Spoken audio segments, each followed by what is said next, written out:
The Republican Party at the top levels, that is Donald Trump and those around him, seem to feel that they're above the law and free to thwart it. And there's something admirable about thumbing your nose at the institutions of our government. One of the reasons that I voted to hold Steve Bannon in contempt was he didn't cooperate at all. And in fact, at the time, one of the arguments was that even Mark Meadows was having his lawyers communicate with the committee. It seemed like there was going to be some progress that was going to be made. Bannon did what he did because for 4 years, that's what worked. They could hold Republican Party conventions on the White House grounds. They could fire inspector generals. They could retaliate against whistleblowers. It was essentially a lawless presidency, and they were proud of it. So you have no problem with the president saying, hang Mike Pence is common sense?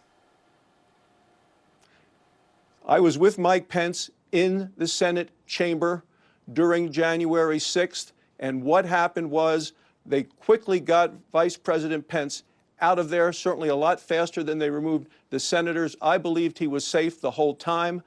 I didn't hear any of those chants. I don't believe that he did either. Former President Trump said early on he did everything totally appropriate. Those were his words. So we got to let the sunshine in, be fully transparent, and that means get to the truth. Well, we just played the chance. I'm asking if you believe, if you can tolerate the president saying, hang Mike Pence is common sense. It's not common sense. I've maintained a decent relationship with the former president, but he doesn't factor into what happens. People worry about what happened in 20. People are talking about what's going to happen in 24. Stop it. All that matters is 2022. The cold, hard truth is Donald Trump led us into a ditch on January 6th. The former president lied to us. He lied to every one of us. And in doing so, he cost us the House, the Senate, and the White House. Donald Trump has made it pretty clear he wants to run for president again. Would you support him? Oh, look, I don't know that he's going to run. I don't What know if he whether does? I'm going to run. Well, look, what if? You're still comfortable with Donald Trump's presence in the party?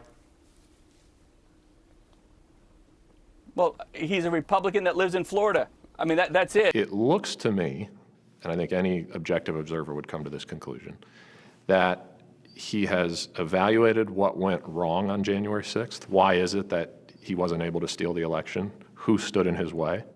Every single American institution is just run by people. And you need the right people to make the right decision in the most difficult times.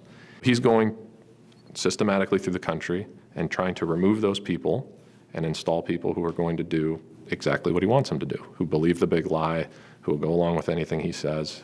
And again, I think it's all pushing towards one of two outcomes. He either wins legitimately, which he may do, or if he loses again, he'll just try to steal it. But he'll try to steal it with his people in those positions.